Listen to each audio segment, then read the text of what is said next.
recording? No, we're recording. Okay. 3, 2, 1. Hello, everybody, and welcome to The Whole Rabbit, where we reach our hands deep down into the black abyssal hole of the magician's top hat, further into the borderlands of the liminal, betwixt realities real and unreal, to get a big, furry grip upon the rabbit's scruff, retching it violently into the light, to be praised and observed by the magic-thirsty masses. So, what are we talking about tonight, Andrew?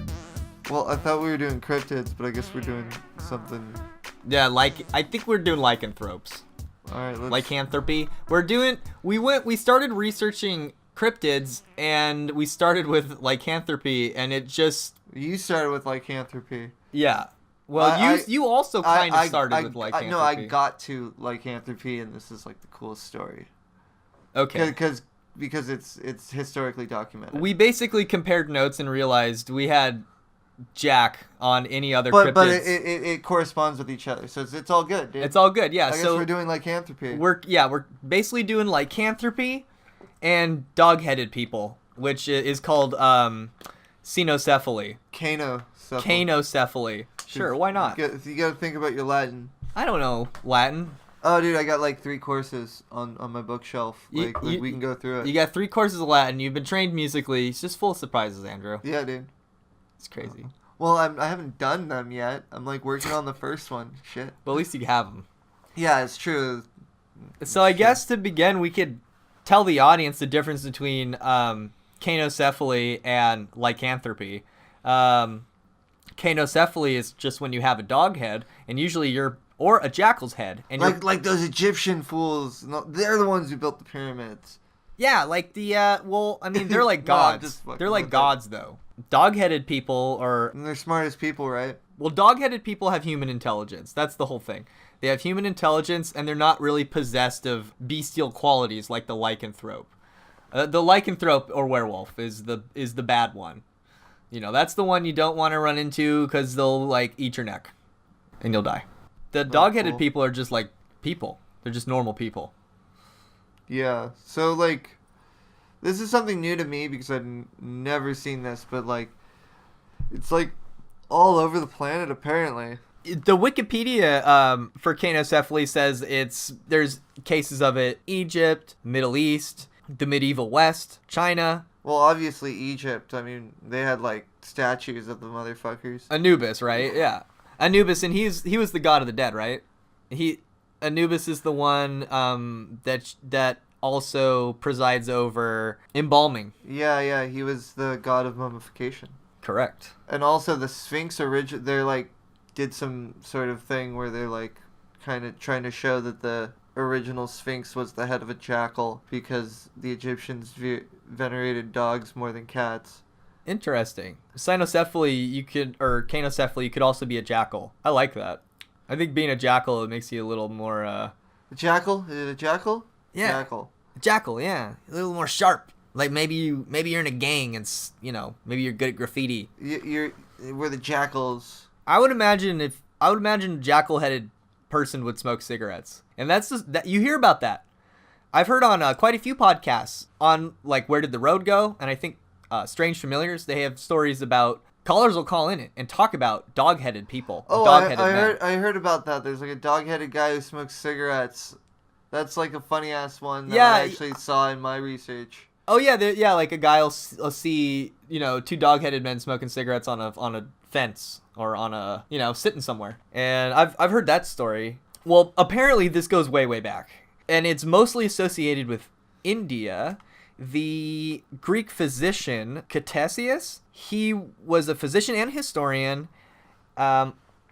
originally from Greece. And he talked about, in his book, The Indica, all about a bunch of stuff that was supposedly in India. And there were some, like, absurd claims. One-legged people, or people with feet giant enough to use as umbrellas. One thing that's discussed is there's a whole group of dog-headed people that live in the mountains, according to Ctesias. Also, there were other Greeks that claimed that there were dog-headed people in India who lived in the mountains. So the Greeks had it, the Egyptians had it, or the Egyptians knew it. Well, here's the thing. The reason I'm bringing up the Greeks is the Greeks had multiple authors of various historical texts basically saying that there were dog-headed people living in the mountains of India who communicated through barking, wore skins of wild animals, and lived by hunting. These are people who actually never been to India. That's the funny part about it. I think Ctesias had been to India, supposedly. The Wikipedia says it's basically a really good look at what Persia imagined India to be. Sort of like almost like a mythological place full of like gods and, dog-headed people and, yogis and people that had special powers. And, India's a wild place. Flying carpets and all that. Yeah, flying carpets and temples made of gold and all that stuff. Wild stuff. That's just such the greatest fantasy world that they lived in. Well, when I started researching, the first instance of lycanthropy I could find, or just dog-headed people, was by Herodotus, and he was a Greek historian who was born in the Persian Empire, and he wrote the histories. Cicero deemed him the father of history because he was the first historian to take various different sources and compile them and try to figure out critically what actually happened, as thus he's considered the father of history. And he wrote, when he was visiting out east and writing about the Scythians, specifically, there was a tribe called the Neroi. I don't know if I'm pronouncing that correctly. The Neroi! I know I'm not saying that right. I'm sure it's got some really great pronunciation. That sounds epic, but I'm not saying it right. Yeah, but the Neroi, apparently they existed one generation before Darius's invasion and were driven from their country by snakes, and because their land produced so many of them, and they were overwhelmed by them, and they had to leave. Here I'm quoting Herodotus when he says, "These men may actually be wizards, for the Scythians and even the Greeks who have settled in Scythia report that once each year the Nerean men turn into wolves for a few days and then transform back into themselves again. People who say these things don't persuade me, but they tell the tale and swear to it when they do." So Herodotus was not convinced that these people could turn into dogs, but he did note that they swore by it. That's a good account. He'd be like, well, I'm not really convinced, but these people fervently tell it. I'm not convinced by Alex Jones, but goddamn, dude, that guy. He really believes some of that stuff, man. Absolutely. I feel that way about all the UFO encounters and ghost encounters and a lot of skinwalker encounters. I've just heard too many stories to. They can't all just be making it up. It's dumb. Some of those people they can't all be making it up. See, I don't even think it matters if they're making it up or not, because the more stories and the more videos and all that is better than a scary movie, because you still have that idea. Well, it could be real. I think that's why I like it. I think it could be real. But it just leaves the door open. With a scary movie, you're like, oh, this is definitely fake. This is Hollywood. I mean, let's say you were out hunting or camping or hiking and you just saw an animal that had never been discovered. I mean, or an animal you've never seen before. Or even just, an animal you've never seen or heard of before. Imagine when the first Romans saw a giraffe. Oh, there's actually a thing where when the first Chinese person saw a giraffe, it corresponded with one of their mythical creatures. So they brought it back and they're like, look, it's proof of our mythology. Okay, there you go. There's a scene in HBO's Rome where they're like, yeah, they got horses with necks that are longer than the rest of the horse, and the guy's like, oh, you're just making this up. No. I really saw it. I really saw this thing. It's a real thing. Okay, so if we stick to the Greeks and we fast forward by 500 years to 72 AD or so, we get to Pliny the Elder, who is talking about the Arcadians, and he's talking about their beliefs in wolves and what they have to do. Here he says, in Italy, they believe that the gaze of a wolf is harmful, specifically that it will take the voice of any man they see first. Africa and Egypt have wolves that are slow and small, while colder climates produce fierce wild animals. we ought to believe with certainty that accounts of men turning into wolves and then back into themselves again are false, or we should be prepared to believe all the tales that are fantastic from any generation. Nevertheless, since the tale is popular enough that it has earned the cursed term Versipellis. Versipellis? How do you spell that? Versepellis. Versipellis. You got trouble with Greek. I do. So he says here that Eunethes, not unknown amongst the Greek authors, he says, reports that the Arcadians hold that a member of a family of a certain anthus is selected by lot, transported to a certain lake in the region, and after he hangs his clothes on an oak tree, he crosses the lake and enters the desert, where he turns into a wolf and joins with others of his kind for 9 years. If he keeps himself from humans for this period of time, he returns to the same lake, and once he has crossed it, regains his form, except that 9 years of age have accumulated. Fabius adds to this tale that he also regains his clothing. It's amazing how far Greek gullibility will go. There's no lie so shameful that it will lack partisans, he says. So they're all skeptics back then. Yeah, so even back, in 470 BC, Herodotus was skeptical of what he heard about the Scythians. In 72 AD, Pliny the Elder was skeptical about the Arcadians turning into wolves. But around that same time, we have writings by Oribasius, who studied medicine in Alexandria. He served a court doctor to Julian the Apostate, and he wrote several encyclopedic summaries of medical knowledge, one of which was on lycanthropy. He says, men who are afflicted with lycanthropy go out at night and imitate wolves in every way, spending time until daybreak among gravestones. You'll recognize that someone is suffering from this by the following symptoms. They appear pale and look weak. They have dry eyes and cannot cry. You may observe that their eyes are hollow and their tongues are especially dry. They cannot really produce saliva and thus are thirsty, and in addition they have wounded shins from scraping the ground frequently. These are the symptoms. For the treatment, it is important to recognize that this is a type of melancholy which you may treat at the time the disease is noticed by cutting open the veins and draining the blood until the patient almost passes out. Let him be washed in a sweet bath. After rubbing him down with milk whey for 3 days, apply a pumpkin salve on the second and third day as well. Following these cleansings, anoint him with the antidote for viper venom and do the rest of the things prescribed for melancholy. When the disease has already come over those who are accustomed to sleepwalk, anoint them with lotion and rub opium on their ears and nostrils when they're ready to sleep. So dope them up before they go to sleep so they don't get up and walk away. So they don't get up and walk away and start acting like wolves, yeah. Okay. So that's what Oribasius said to do.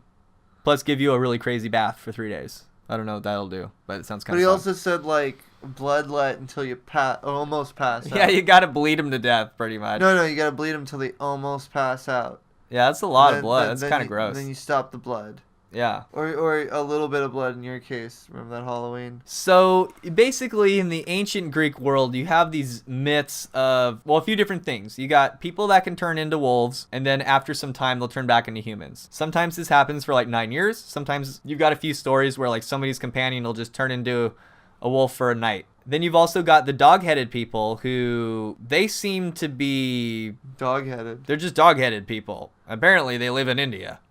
All this stuff kind of makes a little bit of sense when you talk about skinwalkers. Skinwalkers? Yeah, what do you know about skinwalkers? Well, I don't know much about skinwalkers because when I hear the term skinwalker, I'm thinking lycanthrope. Anyways. So what's your lycanthrope? Which one did you find? I didn't really find a lycanthrope, but this is more... But it's like a dog, right? This is more of a cryptid, the really famous cryptid that was actually back in 1764. There was a beast in province of France known as the Beast of Gévaudan. The Beast of Gévaudan. Yeah, and so... Did he get all the babes? Basically, there was a few sightings and no one believed it. Then there was a bunch of attacks. And people were like, yeah, maybe it's just a wolf. And then there were so many attacks and so many sightings that finally the monarch, Louis the 15th, actually had to commission some hunters, this guy and his son. Did they kill the thing? I mean, did they Yes. catch it? Well, yes, they actually had to like hunt it down and kill the beast. And the tale goes that he had to forge a silver bullet Okay. to actually kill the beast, because it kind of took on a Moby Dick kind of quality to it.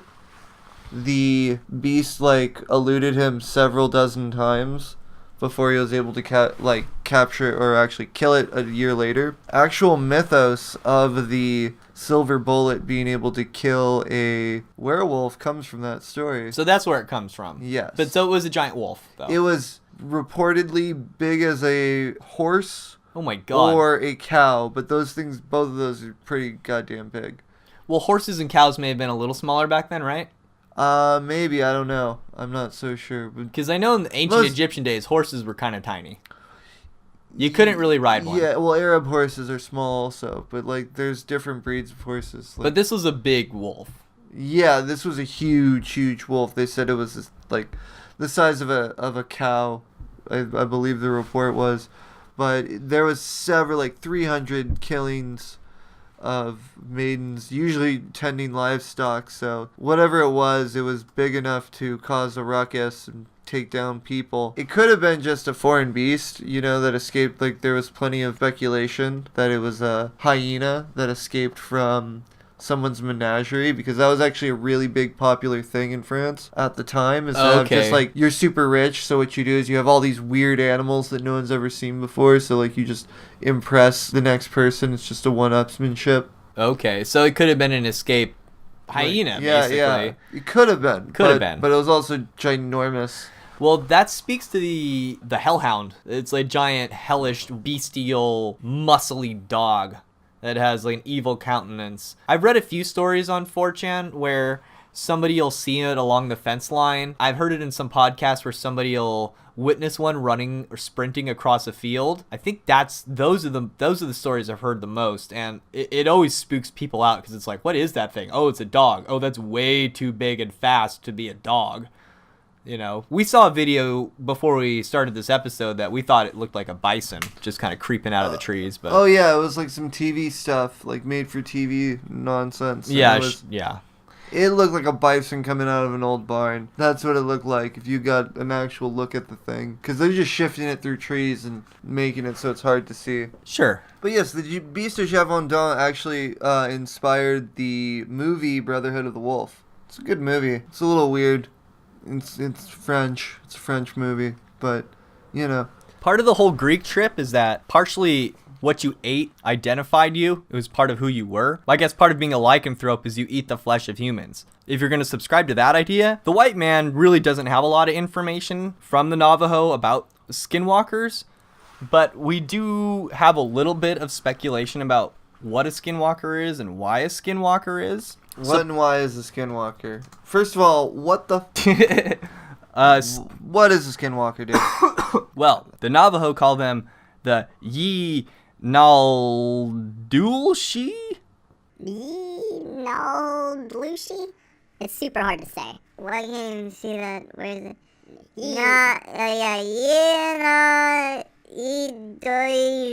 We can't do it. So it's basically a witch. It's a shaman that has possessed the powers of the animal, but doesn't use their power for healing, and in fact uses their power for evil.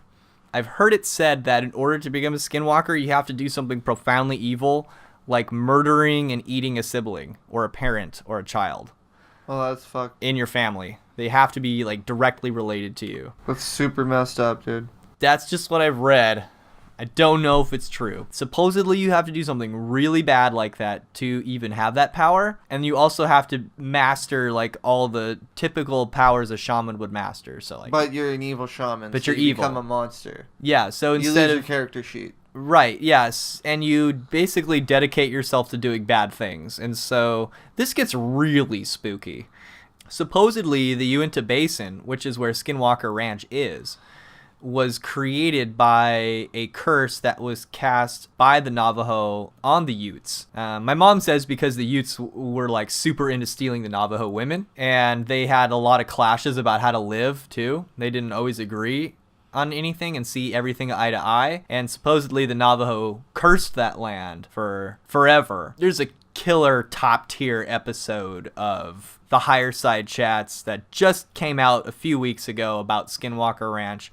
And the guy on that show will tell you all about it, that the power grid was laid down in those lands a long time ago, and all the old shielding has blown off of the power lines, and there's radon gas under the ground, and there's movement of water, and it's basically the holy grail of conditions you would need for paranormal phenomena to occur.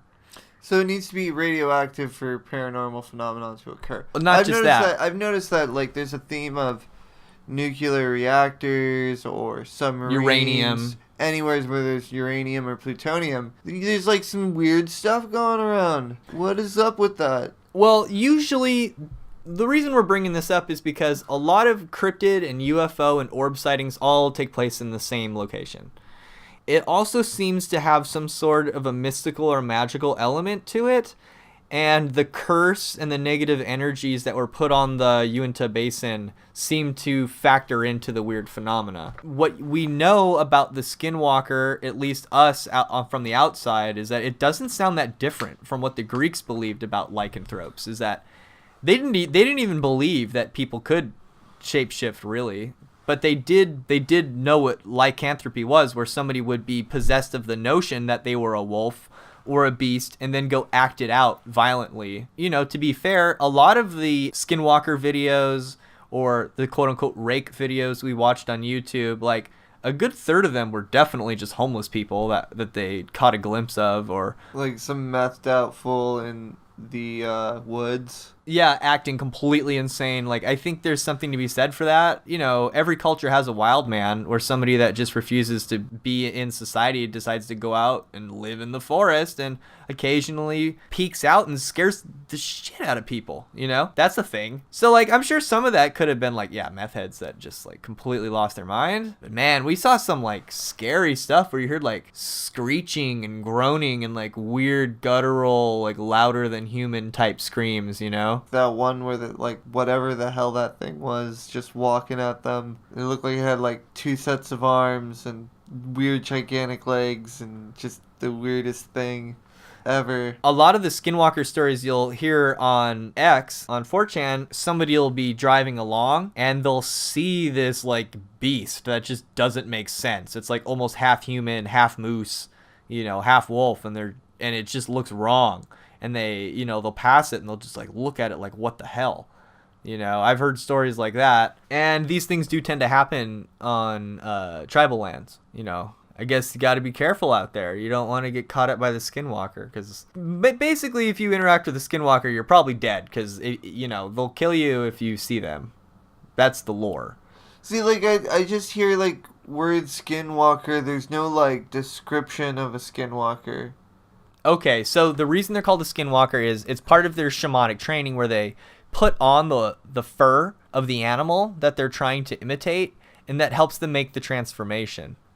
We know, just like from, you know, what we've learned in our hippie festival world, that you can gain wisdom from the animals just by observing them and imitating them, and you can gain wisdom that way by just imitating the animal. Oh yeah, in fact, there's, like, plenty of, like, martial arts styles that are based off of animal movements. Do you know any wolf? I don't know if there's any wolf styles. I know there's tiger and crane, all, like, monkey and mantis. But wasn't the school sort of founded by a wolf man itself? No.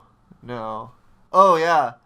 Oh. You're like, no, yes. Well, okay, so not the entire lineage, but can you just break it down just a little bit here about the Wolfman? Yeah, so my school, the Chinese Shaolin Centers, traces its lineage back to the Fujian Temple, Fujian province of Shaolin, with the first ever Grand Master of Shaolin Kung Fu, Su Kong Taijin. This guy's a trip, man, because he was born with the Wolfman disease. He was abandoned as a kid, and, like, not even, like, as a kid, like, he was abandoned as an infant, left in the woods. He was brought in by a monk who found him, and he was stuck in the monasteries, and he basically had nothing to do but learn Kung Fu. And so all the masters are like, okay, you're the man. Because beforehand, it used to be like one master, one student. They'll teach you what they think you should know, you know, until you get higher up, and then they'll teach you some more, right?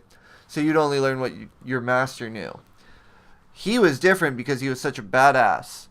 And, like, you have to remember he had, like, head hair all over his body. Like this. Yeah, he's covered in hair. He's a real wolf man. He's got a disease. There's even just at the brink where there was photography, so there's even pictures of the guy, and he just looks like a monkey man. It's pretty cool. But he wasn't really motivated to leave the temple because he would have been scorned. Basically, his parents thought he was a demon. How do you think strangers are gonna act? There you go. Exactly. You know? Yeah. He basically stayed at the temple and learned kung fu from all the masters and became the abbot eventually. Then he gathered all the other abbots from all the other temples and learned all their kung fu. Then his lineage moved through 2 more generations, eventually made it to America. And now on the East Coast, it's run through Shaolin Do due to the fact that it was in Indonesia for a brief period because it's illegal to teach Chinese martial arts in Indonesia, but it's not illegal to teach Japanese arts in Indonesia. So it became Shaolin Do. And so on the East Coast, it's Shaolin Do. On the West Coast, it's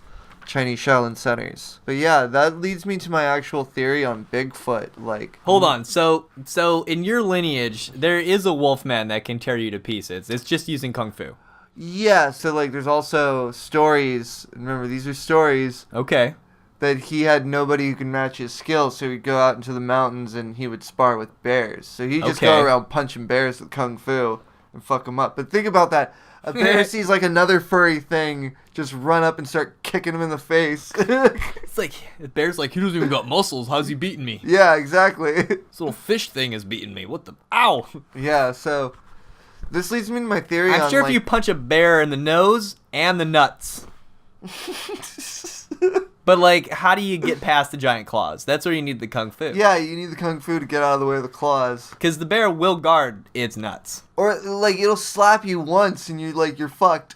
You just fly, like, 30 feet to whatever side he hits you. No, you just go down. You just ragdoll. Yeah, after you fly 30 feet and hit a rock and a tree, and, you know, it's like, they hit you like a truck, dude. They're like, boom, you're done. Yeah, that's why you need the kung fu. But that leads me to my theory on all the ape men in general. He probably didn't block. He probably dodged. Oh yeah, that's the Grandmaster style. And then you have flying kick right to the balls or the nose. I don't think bears have sensitive nipples, so I think you gotta go for the balls. Just a theory. I don't know bears that well. I could be wrong. You might want to punch a bear in the nipples.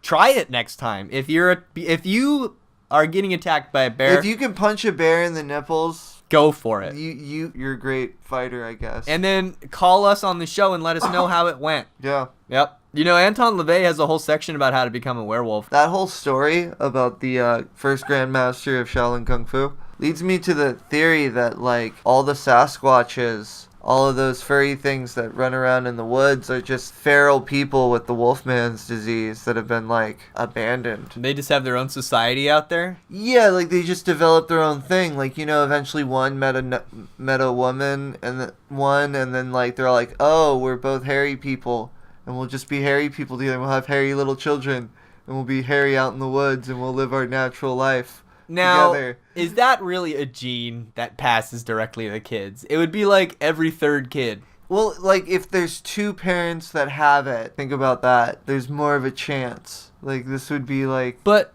little people make babies all the time. They're normal people. Yeah, but, like, they also have this weird thing about having little people baby and the chances. So, like, if you increase the chances of something happening, it increases the chances of something happening. Think about it.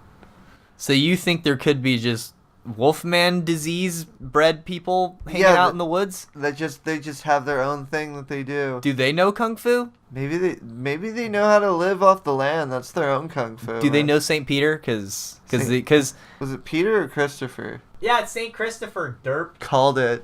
We'd seen this, like St. Christopher being represented with the head of a dog, put in Eastern Orthodox Church during the reign of Emperor Diocletian. They didn't know the difference between Canaanite and canine, and long story short, they're like dog man. The dog people. Christopher's a dog man person, and so he's a dog man person. A few places hither and thither in Russia, you can find these. Find these dog-headed St. Christopher paintings, which are pretty cool. Weird place, man. You can find all sorts of weird redneck shit there. Yeah, they got rednecks too. Just on the DL, man. If Texas ever tries to secede, the Russians are gonna try and support them. That's what I heard. So it's gonna be cowboys. But then again, I also heard that Russia supports the socialists and the globalists. No, man, they're trying to be like the new Christian empire, man. They're like, it's always Russia that's feeding the money to the conservatives out here. That's how it works. The NRA is What money do they have? They have a smaller GDP than dude. We're getting into politics. We shouldn't do this. Yeah, dude. All right. Pull away from the politics hole. So, Anton LaVey, the head of the Church of Satan himself, has a recipe for how to become a werewolf. Sounds like a weird, like, fetish thing. But obviously. It's like how to have a fetish almost. Well, without reading the entire section for the show... Yeah, don't spoil it for them. Just give them a synopsis on it. Well, basically... Because it is a little graphic. Basically, I guess while you're reading this, you're like, why would you do this? So before I dunk you in... It's like, put on your BDSM gear, get ready. It's like, yeah. Do it to yourself, then do it to other people. We wouldn't be the podcast we are unless we just talked about all of it. At least a little bit. So we're going to talk about Anton LaVey and how he tells you to become a werewolf. But that's what I'm trying to say. Why? Why would you want? Why? Why the hell would you? I'm trying to tell you. Okay. He basically just wants you to know that anyone is a potential werewolf. He wants you to know that you can. He wants you to know it's an option, because that's what it's all about to him, right? It's having options and having fun. At least to him, I think. And being an asshole. And making money. Whatever. So this is what it says here. Because it's a 2-part ritual, basically, if you want to become a werewolf. And I'm going to just kind of read it a little bit and skip over some parts. But, here we go. This is what Anton says. This children's Halloween game gives us a clue to the role change necessary in lycanthropic metamorphosis. Briefly, it is thus. Enter the area you know to be trauma-producing, with its fullest intention of being frightened. Allow yourself to be frightened, if necessary. Wear articles of clothing conducive to the most submissive or vulnerable image.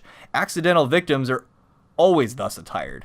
Get the feel of the place as much of the victim as possible, allowing yourself to be frightened as much as you can. If you can supplement your fear with a sexually stimulating feeling, so much the better. Allow yourself to virtually shake apart with fear, and if possible, attain an orgasm by whatever means necessary, for this will make your subsequent lycanthropic changeover easier. After you have released all fear and fled the scene of your terror/ecstasy, go home and ruminate over what you felt. You will soon discover that a sort of magnetic pull will manifest itself, beckoning you back to the blighted spot. This uneasy attraction will increase with each succeeding day, ideally bordering on compulsion. And so he goes on to say that you'll be pulled back to this place, and that it'll be even worse the second time, and you'll be even more scared the second time. Then the second part of the ritual is as thus. The part that says, that last part was preparation. This part's called metamorphosis. Attire yourself in a manner conducive to the change that is to be effected. Legends of berserkers donning the skins of wolves and bears hold substantial meaning in view in the importance of costume in ritual. Dress in the most stereotyped corny manner, as the second skin that you wear is a potent element in complete transmogrification. This is hermetic or sympathetic magic exemplified, as above so below. If you wear a mask of a wolf or the skin of a beast, it is preferable, it is not genuine, as you can better infuse a facsimile of the chosen animal with your own personality, while drawing from the known attributes of the species represented. Basically, he's saying, get a Halloween mask. That's basically what he's saying. He's saying, don't even use a real wolf. Yeah, he's kind of like... That's so Anton LaVey, dude. Do it silly. Do it so stupid and silly and corny that you know that it's bullshit. But he's giving you a technical reason. He's saying, like, you put your own personality in. Okay, anyway. So enter the blighted area with eager anticipation.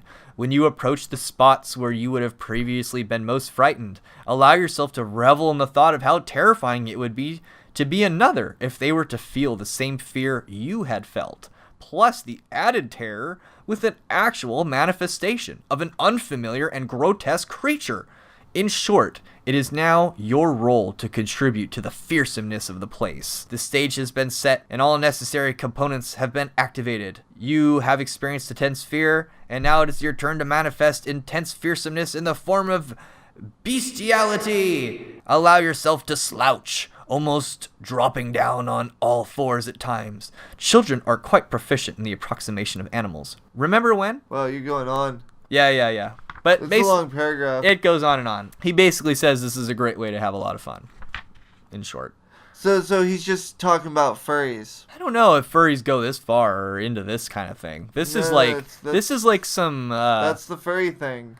this is like ritualized Halloween type behavior. It's kind of I see, like, I can see why people are into this. Like I can see why that's actually kind of fun. Like, don't we sort of do the same thing when we go camping? It's like you go camping, you get scared, and then maybe one of you, disappears and then sneaks up on the group and scares everyone. Like, that's just part of the experience, right? I mean, Well, okay, so there is the scary story on the campfire, but that's just because you don't know what the hell's out there. Like, Sure. let's face it, we don't. We think we do, we don't. We don't know what's going on. well, there's plenty of stories on 4chan about that. I just read one story about a guy, and he's going hunting with his friend, and they leave way too early. And they show up at like 3 in the morning. When they park the truck, they're kind of just hanging out, shooting the shit, and they smell something where they must have pulled up right next to a dead cow. Okay, so like And that's the thing. it smells terrible. And It's like 3:30. Like 3 o'clock is like totally the demon hour.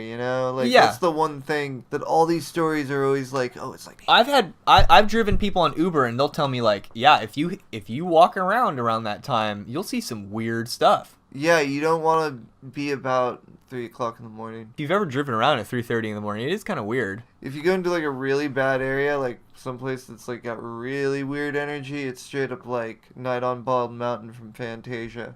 Like, it gets weird out there. So that's that feeling that people talk about where, like, in the instance of the story I'm telling here, this is like two really macho dudes that are totally skeptical, like atheist type people, self-proclaimed anyway. I mean, you never know if these stories are true or not, but I read so many of them, See, that's again my point. It doesn't matter if they're true or not. Sure. They're scary. They're Well, just creepy as shit. So they park the car. One of them's complaining because they must have pulled up next to a dead cow. It just smells terrible. And the smell gets worse and worse and worse until the guy who's not complaining is like, okay, this smells really bad. After a while, like, they get out of the truck, and maybe they have a swig of booze and they hear something around the tree line. And the story sort of escalates to where they see this like matted fur, sloughing skin, wicked grin, sharp razor teeth, glowing eyes type creature that whenever it gets close, it just smells like death.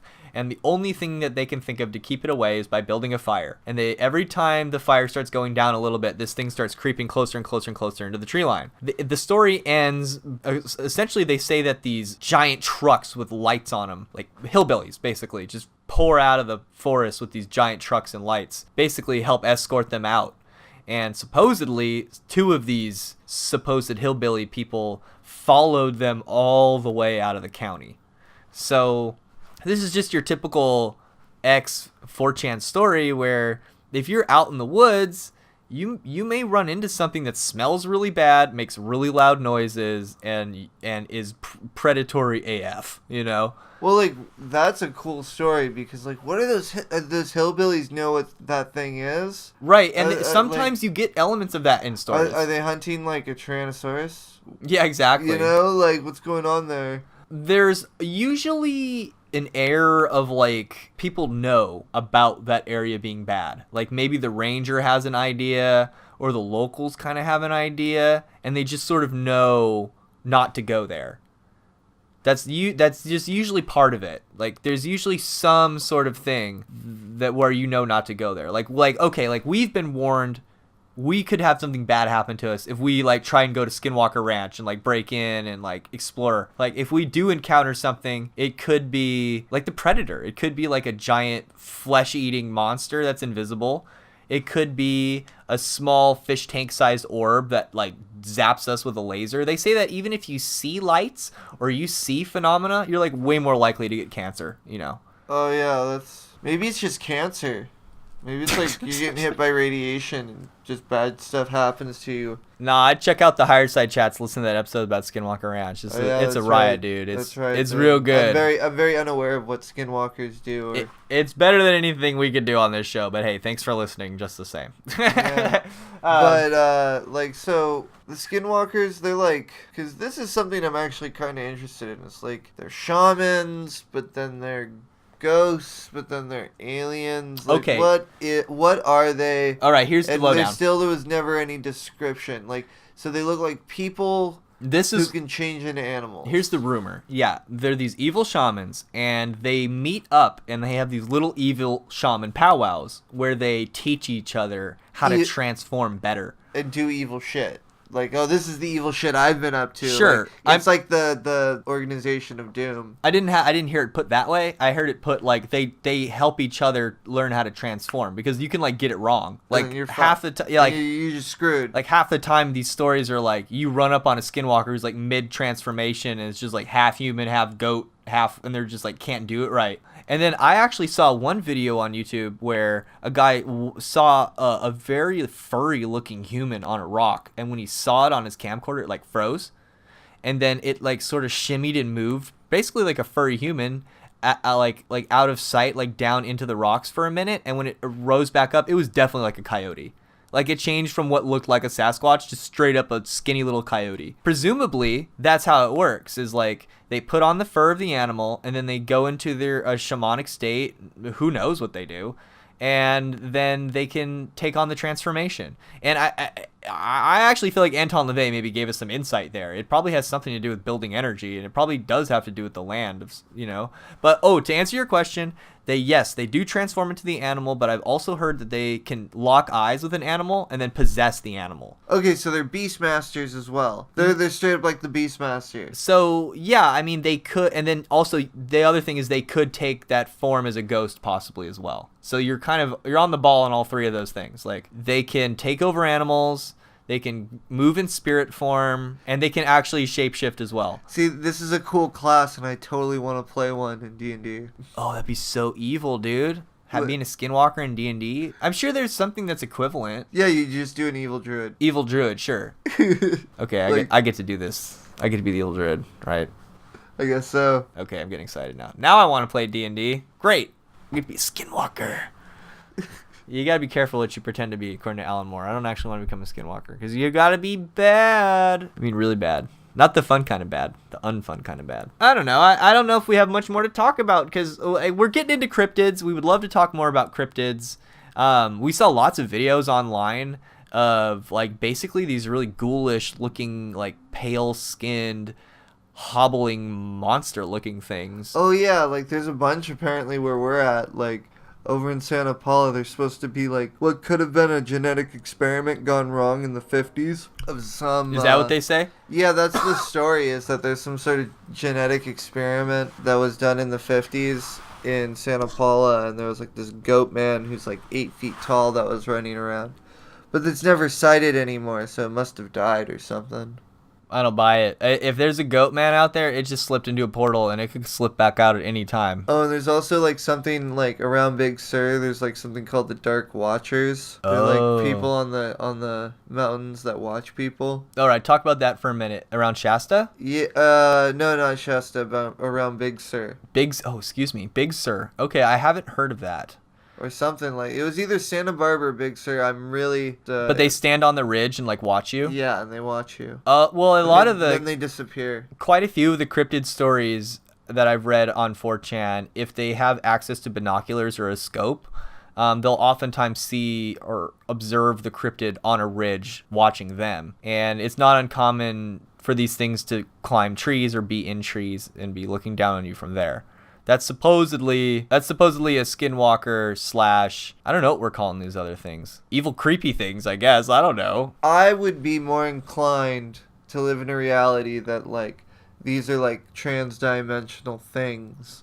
That they pop in and out of our reality at certain locations at certain times. Like, portals open and they come through. But, like, yeah, the portal doesn't open, like, oh, there's a two-dimensional portal that you, like, gateway that you walk through. It's like, no, this area becomes, like... Yeah, it overlaps. Yeah, it overlaps with their area. So it's like they walk into our space in that area. Like a Venn diagram. It's like our two circles meet right there. Yeah, so it's not like they walk through a doorway or something. Yeah. That's what I believe. They're walking in their world, but, like, we're seeing them in ours. So for the sake of the show, and I think eventually we're probably just going to start, like...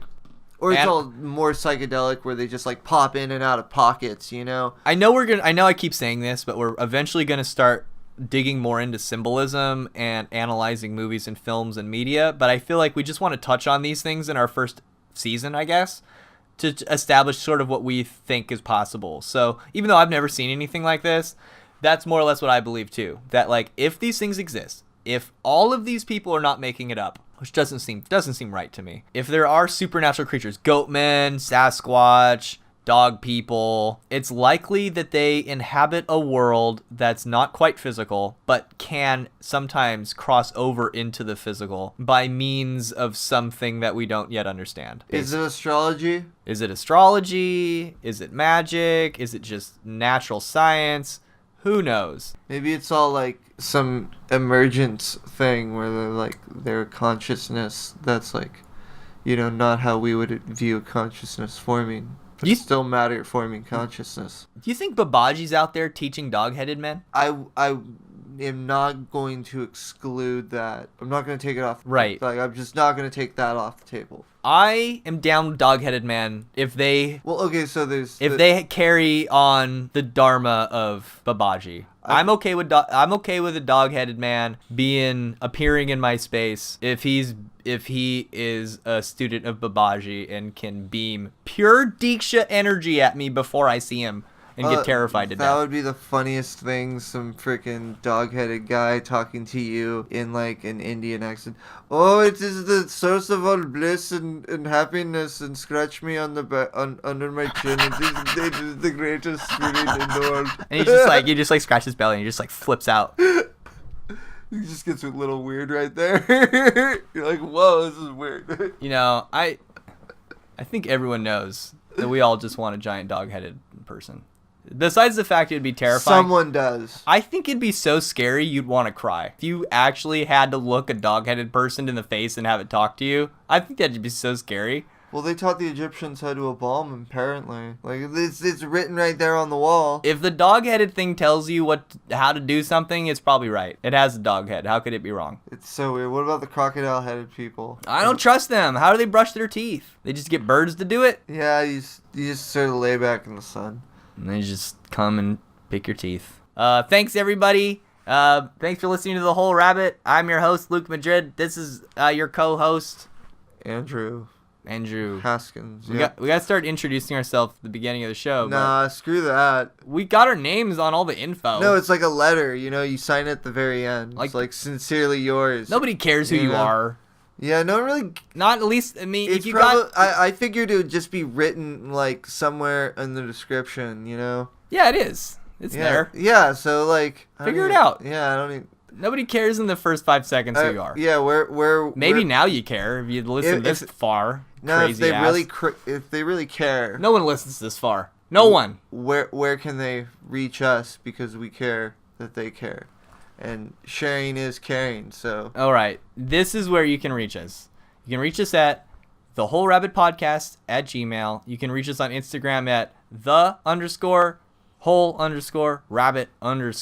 We are on their Instagram. And you can reach me at LukeMadrid at gmail.com, which is where some people contact me. And also, the comment section on YouTube seems to occasionally attract comments and a little bit of conversation. So you can always chit-chat there. If you have comments or want to start a conversation about something, I'll pretty much respond to you wherever you hit us up. And I at this point we're not super popular, so I'm replying to all our emails and all of our input right now. So if you have a story, if you have a story about UFOs, Bigfoots, cryptids, skinwalkers, if you can levitate through the ceiling or shoot lasers out of your eyes, we would love to have you on the show.